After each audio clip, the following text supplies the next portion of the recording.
ملک الموت اور انبیاء کرام۔ بسم اللہ الرحمن الرحیم۔ السلام علیکم۔ یقیناً تمام تعریفیں اللہ کے لیے ہیں، ہم اسی کی تعریف بیان کرتے ہیں، ہم اسی سے مدد طلب کرتے ہیں۔ میں گواہی دیتا ہوں کہ اس کے سوا کوئی معبود برحق نہیں، اور محمد صلی اللہ علیہ وآلہ وسلم اس کے بندے اور رسول ہیں۔ ناظرین، فرشتے نوری مخلوق ہیں۔ اللہ تعالیٰ نے انہیں نور سے پیدا کیا اور ہماری نظروں سے پوشیدہ کر دیا۔ انہیں ایسی طاقت دی کہ جس شکل میں چاہیں ظاہر ہو جائیں۔ فرشتے حکم الہی کے خلاف کچھ نہیں کرتے۔ یہ ہر قسم کے صغیرہ کبیرہ گناہوں سے پاک ہوتے ہیں۔ 4 مقرب فرشتے ہیں جو تمام فرشتوں پر فضیلت رکھتے ہیں۔ ان میں حضرت جبرائیل علیہ السلام، حضرت اسرائیل علیہ السلام، حضرت میکائیل علیہ السلام اور حضرت اسرافیل علیہ السلام شامل ہیں۔ حضرت اسرائیل علیہ السلام وہ مقرب فرشتے ہیں جنہیں لوگوں کی روح قبض کرنے یعنی جان نکالنے کا فریضہ سونپا گیا ہے۔ حضرت اسرائیل علیہ السلام کو فرشتہ اجل یا ملک الموت بھی کہا جاتا ہے۔ آج کی اس ویڈیو میں ہم آپ کو ملک الموت یعنی حضرت اسرائیل علیہ السلام اور انبیاء کرام کی ملاقات کے تفصیلی واقعات بیان فرمائیں گے۔ ویڈیو میں آگے بڑھنے سے پہلے آپ لوگوں سے گزارش ہے کہ اگر آپ ہمارے اس چینل پر نئے ہیں تو سب سے پہلے ہمارے چینل کو سبسکرائب کریں اور ساتھ ہی لگا بیل کا آئیکن پریس کر دیں تاکہ ہماری ہر نئی آنے والی ویڈیو کا نوٹیفیکیشن آپ کو بر وقت ملتا رہے۔ ناظرین، آغاز کرتے ہیں۔ آپ علیہ السلام نے ایک مرتبہ اللہ تعالیٰ کی بارگاہ میں عرض کیا کہ وہ انہیں ملک الموت کی زیارت کروائیں۔ اللہ تعالیٰ نے آپ کی طرف وحی فرمائی کہ ملک الموت کی ایسی صفات ہیں کہ تم ان کی طرف دیکھ نہیں سکتے، البتہ میں اسے تمہارے پاس اس صورت میں بھیجوں گا جس صورت میں اس نے انبیاء کے پاس آنا ہے۔ اللہ تعالیٰ نے حضرت جبرائیل علیہ السلام اور حضرت میکائیل علیہ السلام کو حضرت آدم علیہ السلام کے پاس بھیجا۔ اس کے بعد ملک الموت حضرت اسرائیل علیہ السلام آپ کے پاس ایک مینڈھے کی صورت میں آئے۔ ان کے 4000 پر پھیلے ہوئے تھے۔ ان میں سے ایک پر ایسا تھا جو زمین اور آسمان سے تجاوز کر رہا تھا، اور ایک پر ایسا تھا جو تمام زمینوں سے تجاوز کر گیا۔ ملک الموت کا ایک پر مشرقی کنارے سے بھی پرے تھا اور ایک پر مغربی کنارے کی حد عبور کر گیا تھا۔ اس کے سامنے زمین تھی جس پر پہاڑ بھی تھے، میدان بھی، سمندر بھی تھے، جن و انس اور چوپائے بھی۔ ملک الموت حضرت اسرائیل علیہ السلام اپنے پروں کے ساتھ پوری زمین کو گھیرے ہوئے تھے۔ ملک الموت کے کچھ پر صرف برگزیدہ اور پسندیدہ بندوں کے لیے بچھائے جاتے تھے، اور کچھ پر کفار کے لیے مخصوص تھے جن میں سیخیں اور کینچیاں تھیں۔ حضرت آدم علیہ السلام نے حضرت اسرائیل علیہ السلام کو دیکھا تو آپ پر بے ہوشی طاری ہو گئی، اور آپ علیہ السلام 7 دن تک بے ہوش رہے۔ پھر حضرت آدم علیہ السلام کو افاقہ ہوا۔ ناظرین، حضرت آدم علیہ السلام اور ملک الموت کے درمیان 2 مرتبہ ملاقات ہوئی۔ پہلی ملاقات اس وقت ہوئی جب حضرت آدم علیہ السلام کی عمر مبارک 960 سال تھی۔ دوسری ملاقات اس وقت ہوئی جب حضرت آدم علیہ السلام کی عمر مبارک 1000 سال تھی، جس میں حضرت آدم علیہ السلام کی روح مبارک قبض کی گئی۔ حضرت آدم علیہ السلام کو پہلے ہی بتا دیا گیا تھا کہ ان کی عمر مبارک 1000 سال ہوگی۔ جب حضرت آدم علیہ السلام نے اپنی اولاد کو دیکھا تو ایک ایسے شخص کو دیکھا جو آپ کی اولاد میں سے سب سے زیادہ روشنی اور نور والا تھا۔ آپ نے پوچھا، یہ کون ہے؟ تو آپ کو بتایا گیا کہ یہ حضرت داؤد علیہ السلام ہیں، اور ان کی عمر 40 سال لکھ دی گئی۔ آپ نے عرض کیا، اے رب کریم، ان کی عمر میں اضافہ فرما دے۔ اللہ تعالیٰ نے فرمایا، یہ عمر تو میں نے لکھ دی ہے۔ آپ علیہ السلام نے عرض کیا، اے رب کریم، میں اپنی عمر کے 60 سال اسے دیتا ہوں۔ پھر حضرت آدم علیہ السلام کی عمر پوری ہو گئی تو آپ کے پاس ملک الموت تشریف لائے۔ حضرت آدم علیہ السلام نے ان سے کہا کہ تم نے جلدی کر دی، میری عمر تو 1000 سال ہے۔ ملک الموت نے کہا وہ تو ٹھیک ہے، لیکن آپ نے اپنی عمر مبارک کے 60 سال اپنے ایک بیٹے حضرت داؤد علیہ السلام کو دے دیے تھے۔ ناظرین کرام، اس کے بعد جب حضرت آدم علیہ السلام کی وفات کا وقت قریب آیا تو انہوں نے اپنے بیٹوں سے فرمایا، میرا جنت کے پھل کھانے کا جی چاہ رہا ہے۔ وہ تلاش میں نکل پڑے تو انہیں سامنے سے فرشتے آتے ہوئے ملے جن کے پاس حضرت آدم علیہ السلام کا کفن اور خوشبو تھی۔ ان کے پاس کلہاڑیاں اور ٹوکریاں بھی موجود تھیں۔ فرشتوں نے پوچھا، اے آدم کے بیٹو، تمہیں کس چیز کی تلاش ہے؟ انہوں نے جواب دیا کہ ہمارے والد بیمار ہیں اور جنت کے میوے کھانے کی خواہش رکھتے ہیں۔ فرشتوں نے کہا، واپس چلے جاؤ، تمہارے والد فوت ہونے والے ہیں۔ اور جب فرشتے حضرت آدم علیہ السلام کی روح قبض کرنے کے لیے آئے تو حضرت حوا علیہ السلام نے انہیں پہچان لیا اور حضرت آدم علیہ السلام سے لپٹ گئیں۔ حضرت آدم علیہ السلام نے کہا، مجھ سے الگ ہو جاؤ، پہلے بھی تمہاری وجہ سے مجھ پر مصیبت ٹوٹ پڑی تھی، مجھے میرے رب کے فرشتوں کا ساتھ دینے دو۔ پھر ملک الموت حضرت عزرائیل علیہ السلام نے حضرت آدم علیہ السلام کی روح قبض کر لی۔ فرشتوں نے آپ کو غسل دیا، کفن پہنایا اور خوشبو لگائی۔ فرشتوں نے ہی حضرت آدم علیہ السلام کی قبر کھودی اور نماز جنازہ ادا کی، پھر انہیں قبر میں رکھ کر اوپر سے مٹی ڈال دی۔ فرشتوں نے کہا، آدم کے بیٹو، تمہارے لیے یہی طریقہ ہے۔ ناظرین، اب ہم آپ کو بتاتے ہیں حضرت ادریس علیہ السلام کی ملک الموت سے ملاقات کا ذکر۔ حضرت ادریس علیہ السلام وہ پہلے پیغمبر ہیں جنہوں نے قلم کے ساتھ لکھا اور سلے ہوئے کپڑے پہنے۔ آپ اللہ کی مخلوق میں سے سب سے پہلے تھے جس نے علم نجوم اور علم الحساب میں غور فرمایا۔ آپ علیہ السلام کو ادریس اس لیے کہا جاتا ہے کہ آپ کثرت سے اللہ تعالیٰ کے کلام کی تلاوت فرماتے تھے۔ حضرت ادریس علیہ السلام کثرت کے ساتھ اللہ تبارک و تعالیٰ کی ذکر و ثنا کرتے تھے اور عبادت میں مشغول رہتے تھے۔ آپ علیہ السلام فرشتوں میں نہایت محبت اور عقیدت و احترام سے دیکھے جاتے تھے۔ فرشتے ان کے پاس آتے اور ان کی صحبت میں بیٹھا کرتے تھے۔ چنانچہ ایک مرتبہ حضرت عزرائیل علیہ السلام بھی اللہ تعالیٰ سے اجازت لے کر آئے اور انسانی شکل میں بہت دیر تک ان کی صحبت میں حاضر رہے۔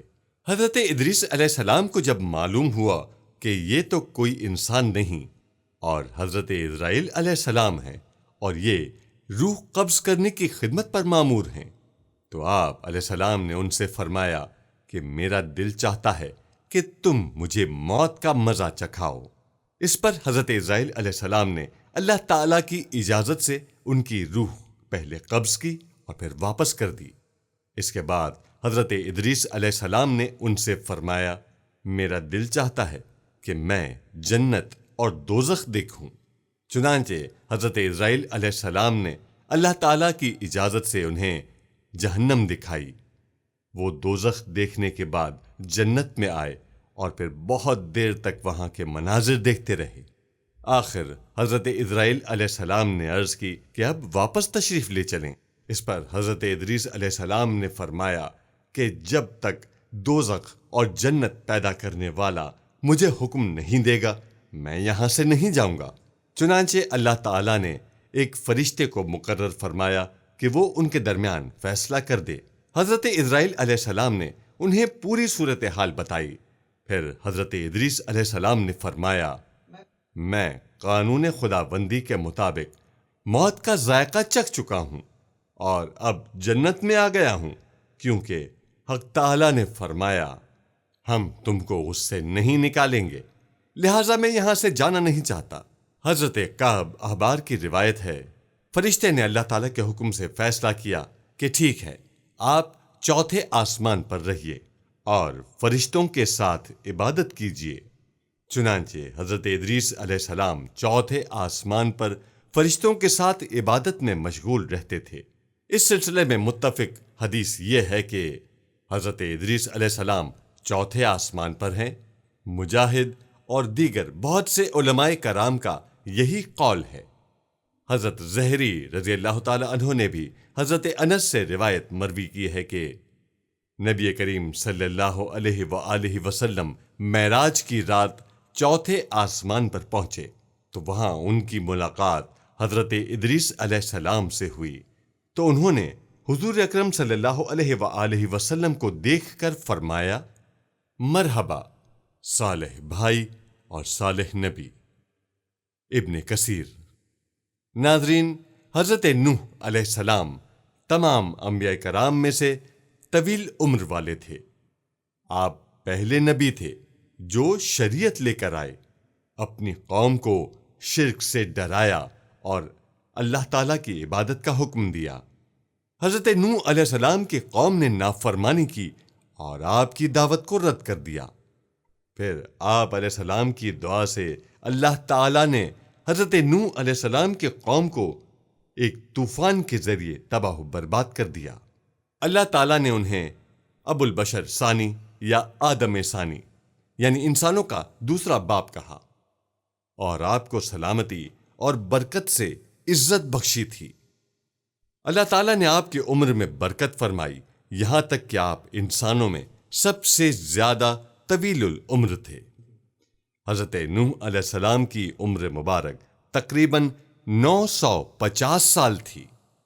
آپ علیہ السلام جس جھونپڑی میں رہتے تھے وہ اتنی چھوٹی تھی کہ جب آپ علیہ السلام سوتے تھے تو ان کا آدھا جسم اندر اور آدھا جسم باہر ہوتا تھا۔ جب ملک الموت آپ کی روح قبض کرنے کے لیے آئے تو انہوں نے آپ علیہ السلام سے پوچھا کہ آپ نے اتنے سال اس جھونپڑی میں گزار دیے، آپ چاہتے تو اپنے لیے ایک اچھا سا گھر بنا سکتے تھے۔ اس پر حضرت نوح علیہ السلام نے جواب دیا، میں نے تمہارے انتظار میں اتنا وقت گزار دیا۔ ملک الموت نے کہا، ایک وقت ایسا بھی آئے گا جب لوگوں کی عمریں 100 سال سے بھی کم ہوں گی مگر وہ بڑے بڑے محلات تعمیر کریں گے۔ اس پر حضرت نوح علیہ السلام نے کہا، اتنی چھوٹی زندگی، اگر میں اس دور میں ہوتا تو تمام زندگی اپنا سر سجدے سے ہی نہ اٹھاتا۔ حضرت نوح علیہ السلام جب بستر مرگ پر تھے تو آپ کی اولاد میں سے سام، حام اور یافت آپ کے پاس موجود تھے۔ آپ علیہ السلام نے اپنے بیٹے سام کو نصیحت کی اور یہ فرمایا کہ اپنے بھائیوں کو بھی یہ وصیت پہنچا دو اور وہ بھی اس وصیت پر عمل کریں۔ حضرت نوح علیہ السلام نے اپنی وفات کے وقت اپنے بیٹوں کو جو 2 وصیتیں کی تھیں انہیں ہمارے پیارے نبی حضرت محمد مصطفیٰ صلی اللہ علیہ وآلہ وسلم نے یوں بیان فرمایا تھا۔ حضرت عبداللہ بن عمر رضی اللہ تعالی عنہ سے روایت ہے کہ فرماتے ہیں کہ ہم رسول اکرم صلی اللہ علیہ وآلہ وسلم کے پاس بیٹھے تھے کہ ایک دیہاتی شخص آیا جس پر سیحان کا جبہ تھا جو ریشم کا بنا ہوا تھا۔ کہنے لگا کہ تمہارے ساتھی نے ہر صاحب عزت کو ذلیل کر دیا اور ہر چرواہے کو بلند کر دیا۔ تو رسول اکرم صلی اللہ علیہ وآلہ وسلم نے فرمایا، میں تم پر معقول انسان کا لباس نہیں دیکھتا، جبکہ نبی کریم صلی اللہ علیہ وآلہ وسلم نے اس کے جبے کے کونوں کو پکڑا ہوا تھا۔ پھر حضور اکرم صلی اللہ علیہ وآلہ وسلم نے ارشاد فرمایا کہ بے شک اللہ کے نبی حضرت نوح علیہ السلام کا جب وقت رحلت قریب آیا تو آپ نے اپنے بیٹوں سے کہا کہ میں وہ نصیحت کرتا ہوں کہ میں تمہیں 2 چیزوں سے روکتا ہوں اور 2 چیزوں کا حکم دیتا ہوں۔ میں تمہیں حکم دیتا ہوں کہ اللہ تعالیٰ کے سوا کوئی معبود نہیں۔ اگر ایک مٹھی میں 7 آسمان اور 7 زمینیں رکھ دی جائیں اور ایک مٹھی میں لا الہ الا اللہ تو میں دوسری مٹھی کو ترجیح دوں گا، اور اگر 7 آسمان اور 7 زمینیں ایک اور ساتوں زمینیں ایک مبہم سا حلقہ بنائیں تو میں انہیں لا الہ کے بدلے میں توڑ دوں گا۔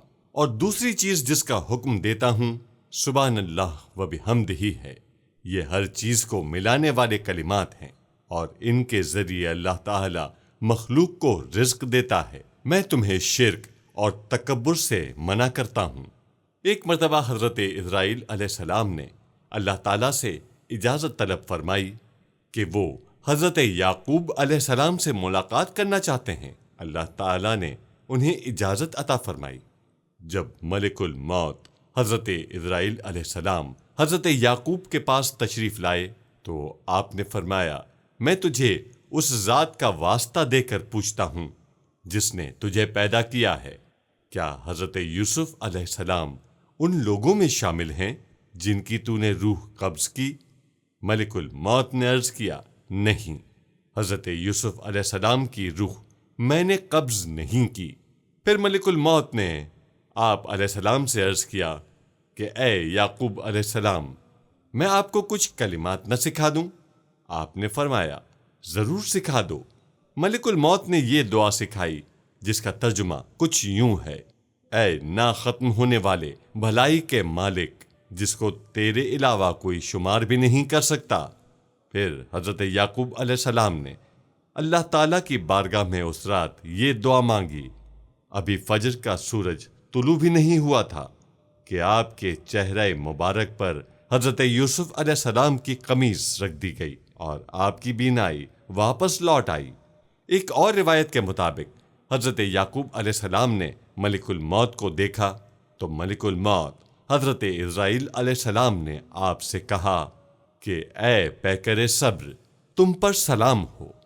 یہ سن کر حضرت یعقوب علیہ السلام کا جسم کانپنے لگ گیا اور اعضاء پھڑپھڑانے لگ گئے۔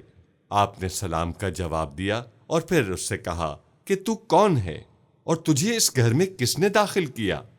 حالانکہ میں نے دروازہ بند کر دیا تھا تاکہ کوئی شخص اندر داخل نہ ہو سکے۔ ملک الموت حضرت اسرائیل علیہ السلام نے کہا، میں وہ ہوں جو اولادوں کو یتیم کر دیتا ہے، بیویوں کو بیوہ کر دیتا ہوں اور گروہوں میں تفرقہ ڈال دیتا ہے۔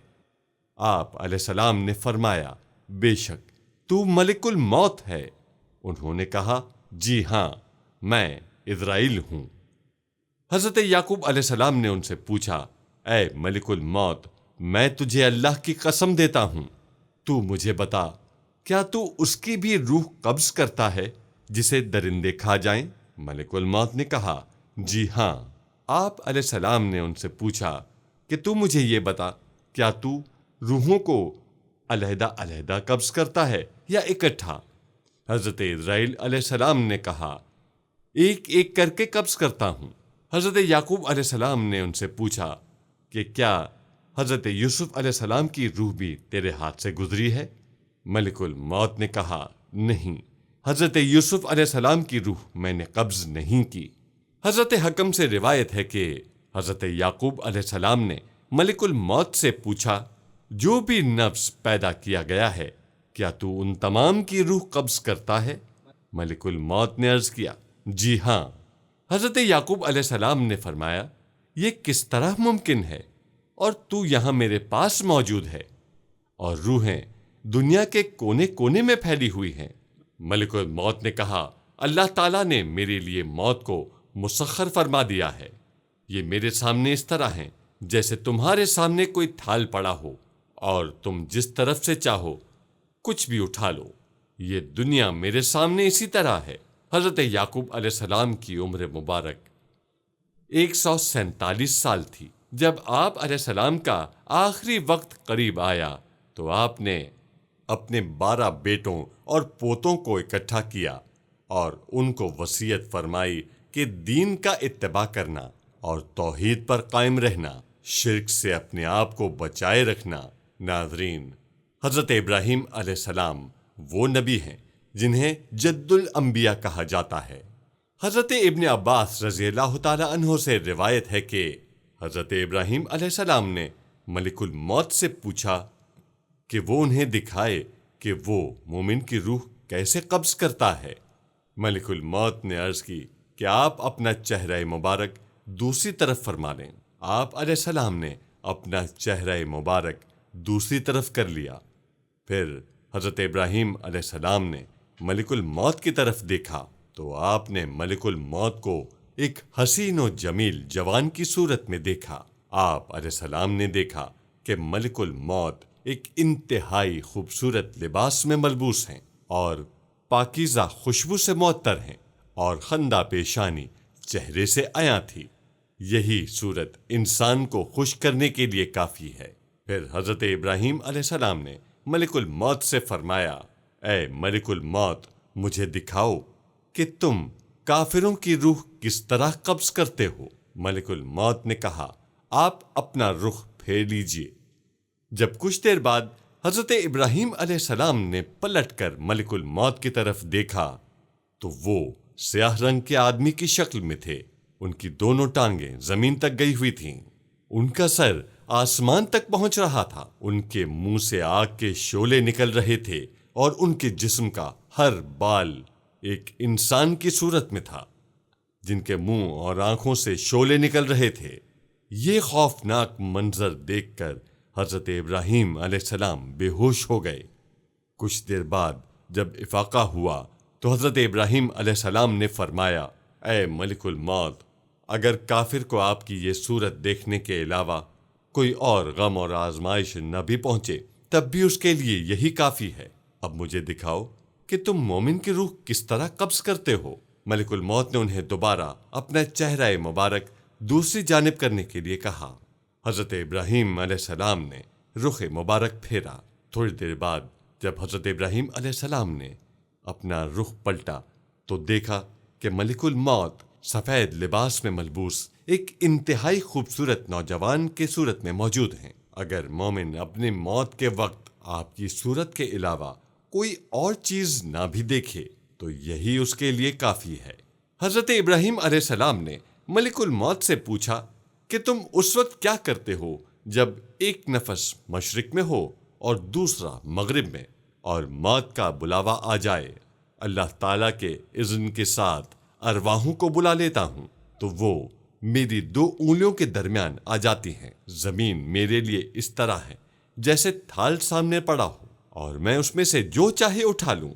حضرت ابن عباس رضی اللہ تعالیٰ عنہ فرماتے ہیں کہ حضرت ابراہیم علیہ السلام بڑے غیور تھے۔ آپ کا ایک مکان تھا جہاں آپ عبادت فرمایا کرتے تھے۔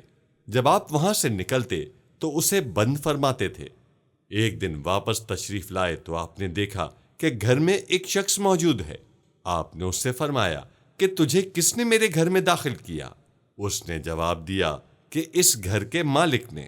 حضرت ابراہیم علیہ السلام نے فرمایا کہ اس کا مالک تو میں ہوں، مجھے اس نے اندر داخل کیا جو آپ سے زیادہ اس گھر کا مالک ہے، میں ملک الموت ہوں۔ حضرت ابراہیم علیہ السلام نے فرمایا، کیا تو اس بات کی طاقت رکھتا ہے کہ مجھے تو اپنی وہ صورت دکھائے جس میں تو مومن کی روح قبض کرتا ہے؟ انہوں نے کہا ہاں۔ اس کے بعد حضرت ابراہیم علیہ السلام نے ملک الموت کو ایک ایسے حسین و جمیل نوجوان کی صورت میں دیکھا جس کے چہرے کا حسن، اس کے کپڑوں کی عمدگی اور اس کی خوشبو کی پاکیزگی کے کیا کہنے تھے۔ آپ علیہ السلام نے فرمایا، مومن اگر موت کے وقت تیری صورت ایک بار دیکھ لیں تو یہ اس کے لیے ایک تحفے سے کم نہیں ہوگا۔ حضرت عبداللہ ابن عمر رضی اللہ تعالی عنہ سے روایت ہے کہ آپ صلی اللہ علیہ وآلہ وسلم فرماتے ہیں کہ ملک الموت نے بارگاہ الہی میں عرض کیا کہ اے میرے پروردگار، تیرا بندہ ابراہیم موت سے خوف محسوس کرتا ہے۔ اللہ تعالیٰ نے فرمایا، میرے خلیل سے جا کر کہو کہ جب وقت زیادہ ہو جائے اور تمہیں میری ملاقات کا شوق ہو تو میرے پاس آ جانا۔ حضرت ابراہیم علیہ السلام کو اللہ تعالیٰ کا جب پیغام پہنچا تو آپ نے فرمایا، اے میرے پروردگار، میں تیری ملاقات کا مشتاق ہوں۔ یہ دیکھ کر ملک الموت حضرت اسرائیل علیہ السلام نے آپ کو ایک پھول عطا فرمایا۔ آپ علیہ السلام نے وہ پھول سونگھا اور اسی لمحے آپ کی روح مبارک اپنے پروردگار کے پاس حاضر ہو گئی۔ ناظرین، اللہ عز و جل نے ملک الموت کی طرف وحی فرمائی کہ میرے حبیب محمد صلی اللہ علیہ وآلہ وسلم کی طرف چلے جاؤ اور انتہائی خوبصورت شکل اختیار کر کے حاضری دینا اور آپ کی روح قبض کرنے میں انتہائی نرمی سے کام لینا۔ پس ملک الموت زمین پر اترے، ایک اعرابی کی طرح حضور اکرم صلی اللہ علیہ وآلہ وسلم کے دروازے پر آ کر کھڑے ہو گئے، پھر عرض کرنے لگے، السلام علیکم، اے نبی کے گھر والو، کیا مجھے اندر آنے کی اجازت ہے؟ حضرت عائشہ رضی اللہ تعالی عنہ نے حضرت فاطمہ زہرا سے فرمایا کہ اس آدمی کو جواب دو۔ حضرت فاطمہ نے کہا، اے اللہ کے بندے، اللہ تمہیں ہر قدم پر اجر عطا فرمائے۔ رسول اکرم صلی اللہ علیہ وآلہ وسلم کو اپنی جان کا خیال ہے۔ اس نے دوبارہ صدا دی۔ اس پر حضرت عائشہ رضی اللہ تعالی عنہا نے حضرت فاطمہ سے کہا، اس آدمی کو جواب دو۔ حضرت فاطمہ نے کہا، اے اللہ کے بندے، اللہ ہر قدم پر تمہیں اجر عطا فرمائے۔ رسول اللہ صلی اللہ علیہ وآلہ وسلم اپنے نفس میں مشغول ہیں۔ تھوڑی دیر گزرنے کے بعد اس نے پھر صدا دی، کیا میں داخل ہو سکتا ہوں؟ مجھے ضرور داخل ہونا ہے۔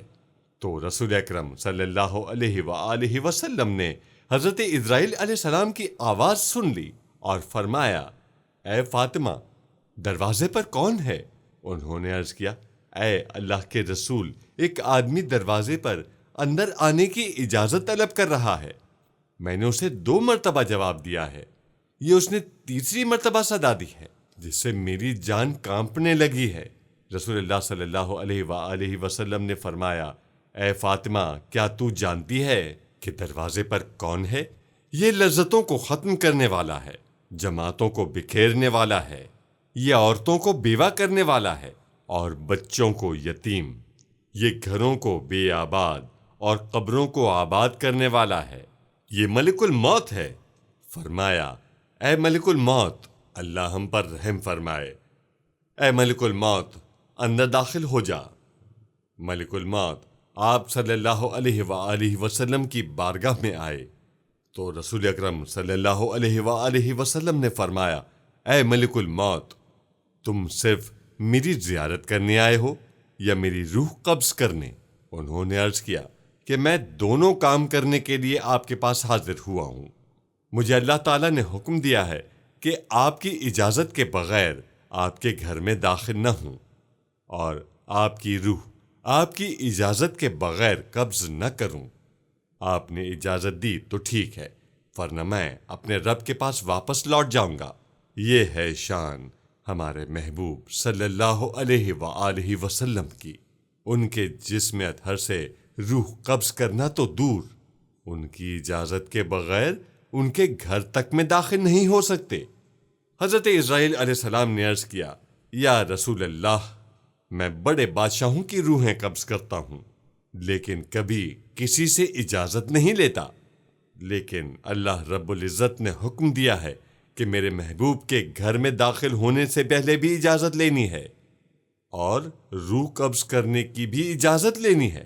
اگر اجازت دیں تو اندر جانا، اگر اجازت دیں تو روح قبض کرنا، ورنہ لوٹ کر واپس میری بارگاہ میں آ جانا۔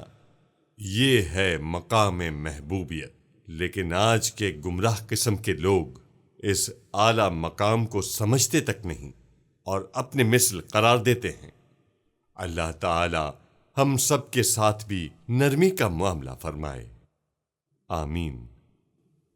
ناظرین، یہ تھی ہماری آج کی ویڈیو۔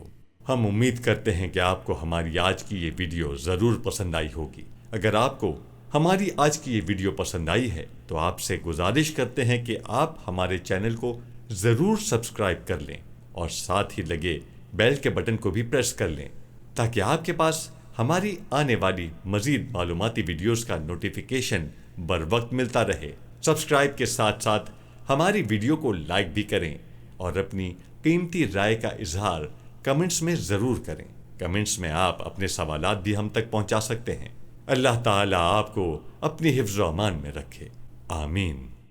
آخر میں پیارے دوستو، ہر ویڈیو کے اختتام پر ہم نے ایک دعا کا سلسلہ شروع کیا ہوا ہے۔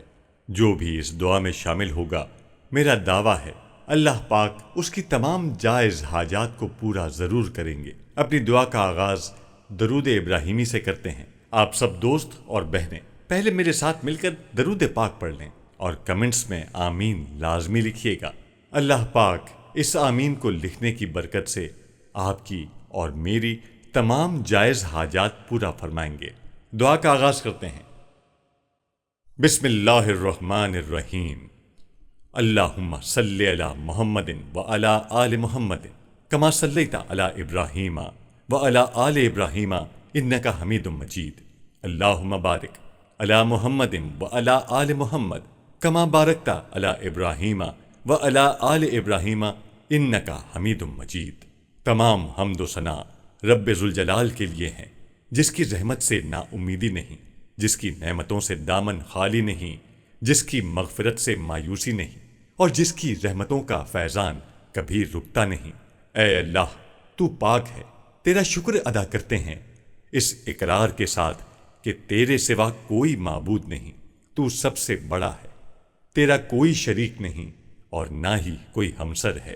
زمین و آسمان پر جتنی بھی مخلوقات ہیں تو سب کا مالک ہے اور سب کو تو ہی پالنے والا ہے۔ اے اللہ پاک بلا شبہ تو ہم سے محبت کرتا ہے، یہی وجہ ہے کہ تم نے ہمیں ایمان کی دولت سے نوازا اور ہمیں اپنے محبوب صلی اللہ علیہ وآلہ وسلم کا امتی بنایا۔ یا اللہ اپنے پیارے حبیب پاک صلی اللہ علیہ وآلہ وسلم کے صدقے ہماری زندگیوں کو پرسکون اور آسان بنا دے۔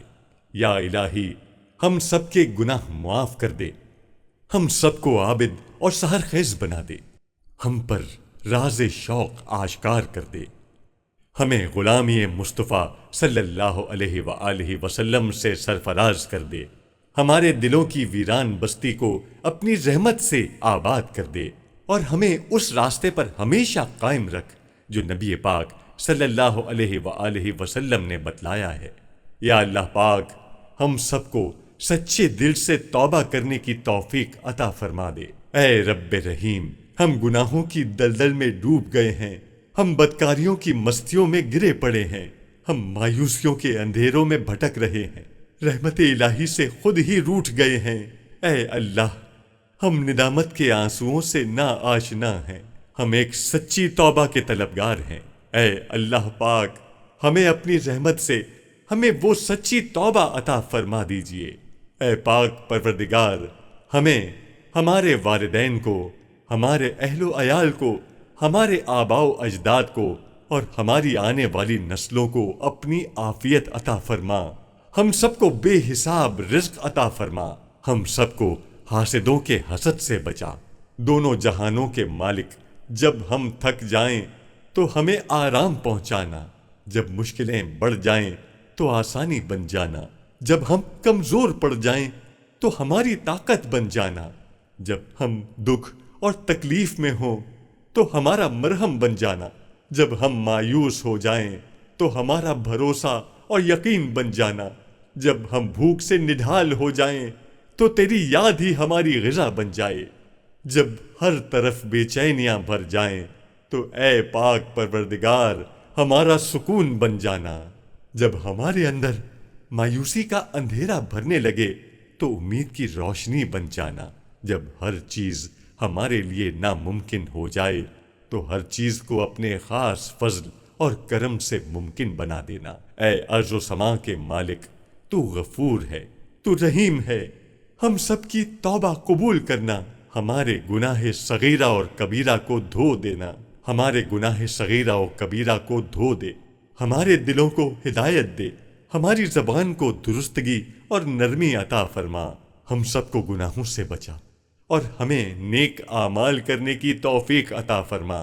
اے اللہ جس طرح تو بارش برسا کر سوکھی زمین کی پیاس بجھاتا ہے، اسی طرح اپنی رحمت سے ہمارے دلوں کو بھی سیراب کر دے، بے شک تو بڑا مہربان اور نہایت رحم کرنے والا ہے۔ اے پاک پروردگار ہم سب کو ہر اس نعمت سے سرفراز فرما جس میں ہمارے لیے خیر و برکت ہو، عزت و وقار ہو، راحت و سکون ہو، صحت و تندرستی ہو، ترقی ہو، خوشحالی ہو اور دنیا و آخرت کی بھلائی ہو۔